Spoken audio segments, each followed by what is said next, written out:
ও বাবা গো, সাপ সাপ! আজকে শনিবার, পুজো দিয়ে বাড়ি ফিরে দেখি বাড়ির পাশে কত লোক জমা হয়ে গেছে। জিজ্ঞেস করাই বললো, আরে এখানে কেউটে সাপ উঠেছে রে, দেখবি চলে আয়, যেটা তোরা তেঁতুল করিস বলিস। আমিও কি করলাম, ক্যামেরাটা অন করে ধীরপির করে দৌড়ে গেলাম ভিডিও করব বলে। ওখানে গিয়ে দেখি প্রচুর লোক জমা হয়ে গেছে সাপকে দেখার জন্য। যেন মনে হচ্ছে সবাই সাপের ইন্টারভিউ নিতে গিয়েছে। এতক্ষণ ধরে সাপটা ভেসেছিল, সবাই বলছিল।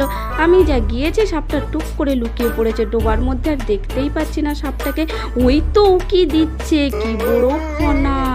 একবার যদি আমাকে ছোবল দিত, আমি তো এক ছোবলে ছবি হয়ে যেতাম গো বাবা। যতক্ষণ না পশ্চিমবঙ্গ বিজ্ঞান মঞ্চের তরফ থেকে সবাই আসে, সাপটাকে তো উদ্ধার করাও যাবে না, আর বন দপ্তরের হাতে তুলে দেওয়াও যাবে না, তাই সবাই মিলে বসে বসে আড্ডাই দিচ্ছিলাম। ততক্ষণে পৌঁছে গেছে পশ্চিমবঙ্গ বিজ্ঞান মঞ্চের এখানে সম্পাদক বাবু সন্দীপ পাত্র মহাশয়। সাপটাও দেখো ভেসে উঠেছে, আমিও তোমাদেরকে একটু ভিডিও করে দেখিয়ে দিলাম। এরপরে উনি কিন্তু খবর দিয়েছিলেন পশ্চিমবঙ্গ বিজ্ঞান মঞ্চের সভাপতি মুকুলচন্দ্র ঘাটি মহাশয়কে।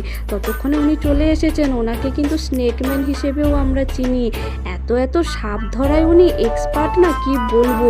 কি বড় বড় সব যন্তর ফন্তর নিয়ে চলে এসেছে। আমি তো কোনোদিনই দেখিনি বাপু এরকম সাপ ধরার যন্ত্র চোখের সামনে, একদম সচক্ষে দেখলাম। একবার টুপুস করে জলে ডুবিয়ে দিল সাপটাকে ধরার জন্য, কিন্তু সাপও কি করলো, লাফিয়ে চলে গেল দেখো উল্টো দিকে। আবারও একবার টুপুস করে ডুবিয়ে দিল, ধরাই গেল না। ও বলে, ধরবি আমাকে, ধরে দেখা, মজা নিয়েছিল। ওই দেখো ধরে ফেলেছে, কি লাফালাফি করছে দেখো গো, দেখো। বলে, আমাকে ধরবি, আয়, একদম এক ছবিলে সবকটাকে ছবি করে দেবো আজকে। ধরে তো ফেলেছে। ওকে দেখেও আমারও হার্টবিটটা ধুকপুক ধুকপুক করছে। ভাবছিলাম যদি একবার ছাড়া পায় সাপটা, ওই যন্তর থেকে বেরিয়ে এসে সব কটাকে কিন্তু একদম ছোবল দিয়ে শেষ করে দেবে। কি সাহস দেখো নকুল বাবুর! সাপটাকে কিভাবে ধরে রেখেছে, ওই দেখো হাত দিয়ে ধরেছে গো বাবা। আমার তো দেখেই মনে হচ্ছে হার্টবিটটা ধরাস ধরাস করছে। ওখানে ঠিক করে আলো পড়ছিল না, তাই চলে আসলো আমাদের বাড়ির সামনে। সাপটাকে নিয়ে অনেক কথা বলল। সাপের বিষ থেকে যে ওষুধ তৈরি হয় সেটাও বললো, আর সাপ থেকে কীভাবে সচেতন থাকা যায় অনেক কিছু আমাদেরকে উপদেশ দিলেন।